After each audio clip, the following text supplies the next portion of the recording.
Bonjour, alors je m'appelle Charlotte Serron-Réby et j'ai fondé My Baby Fly, donc pour créer des moments de partage intense dans les familles entre le parent et l'enfant pour les 0-4 ans. Donc aujourd'hui, mon conseil de la semaine sera lié à la séparation lors de la première garde, donc en crèche ou auprès des nounous. C'est un moment qui est difficile, la séparation, et on a besoin de s'y préparer et de savoir qu'on est tous dans le même cas.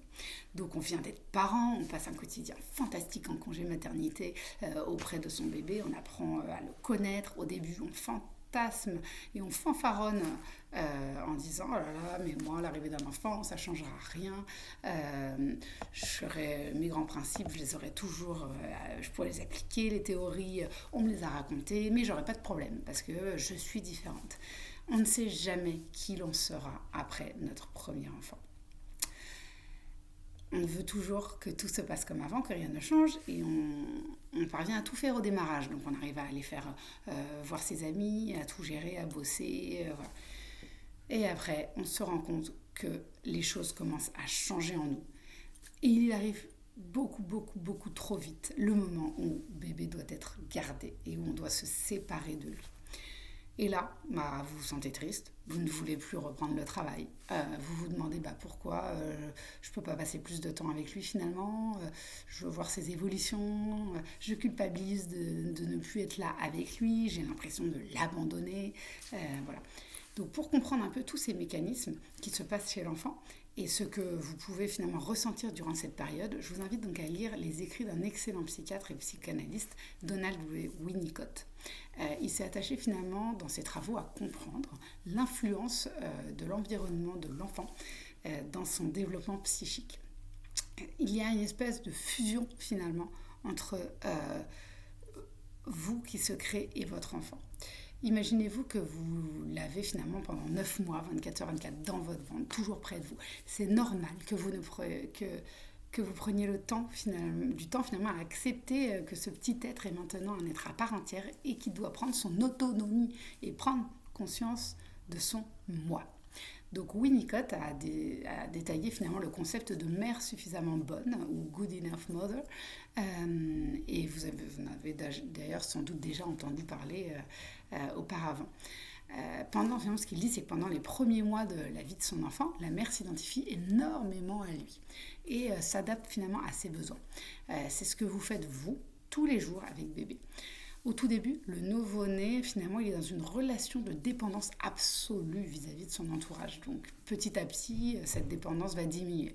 La mère suffisamment bonne, c'est quand vous répondez finalement aux besoins de votre bébé, en laissant la place à une forme de frustration, comme il dit.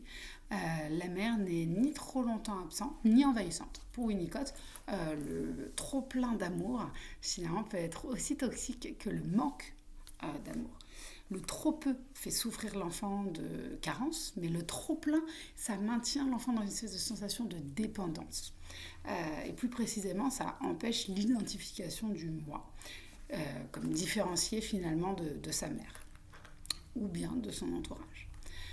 C'est normal que le juste milieu soit extrêmement difficile à trouver quand on est 24h/24 pendant un congé maternité avec son enfant et que d'un coup, on doit être séparé 7 heures par jour, toute la semaine, de son enfant. Donc ce que dit Winnicott, c'est que si on part du principe que la mère est en bonne santé psychique et que tout se passe bien pour elle, elle établit aussi donc, finalement, les bases de la force de caractère et de la richesse de la personnalité de son enfant. Et par la suite, du coup, il explique que l'enfant pourra progressivement ressentir et affirmer son autonomie grâce au processus de maturation et de sécurité affective dont il a pu bénéficier finalement depuis son enfance. La relation privilégiée que le bébé a finalement avec sa mère est donc fondamentalement dans son être,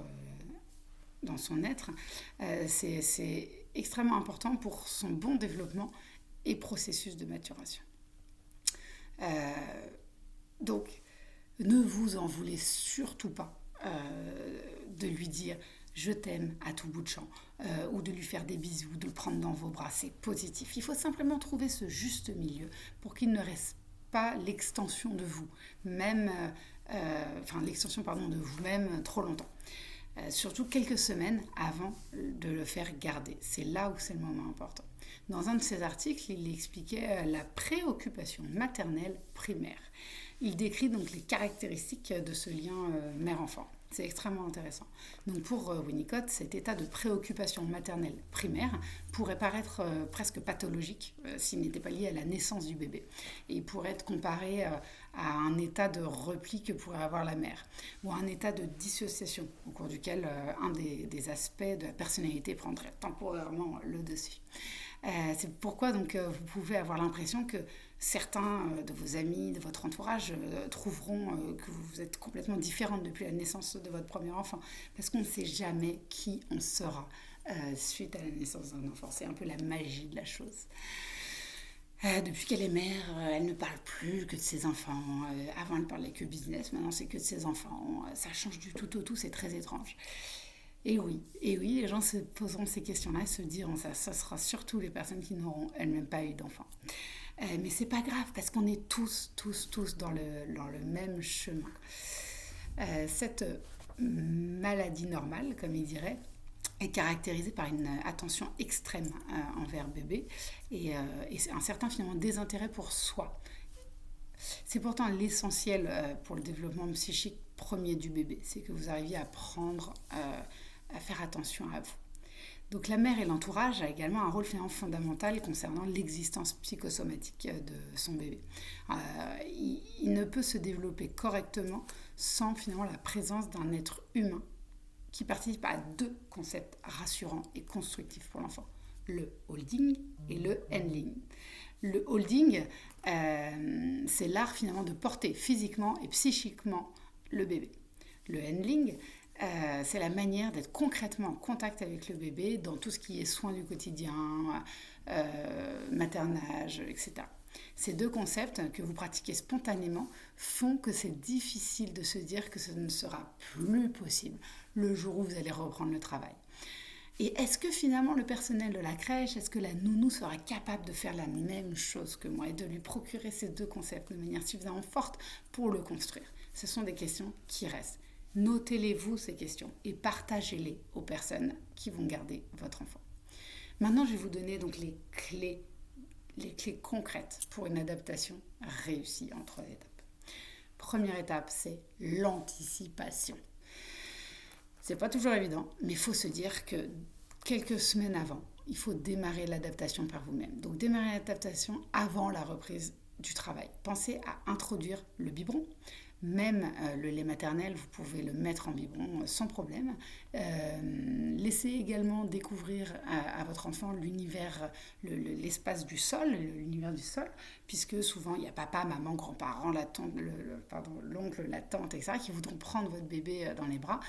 Et il faut le laisser découvrir l'univers du sol, cet univers un peu où il va observer et être seul dans cette découverte, puisque c'est ce qu'il vivra par la suite. Et si vous arrivez à lui montrer que c'est quelque chose d'intéressant, que vous n'êtes pas loin, mais qu'il commence à prendre une autonomie, il va être plus rassuré le jour où il sera en crèche ou auprès d'une nounou, où il n'aura pas l'attention 24/24 sur lui.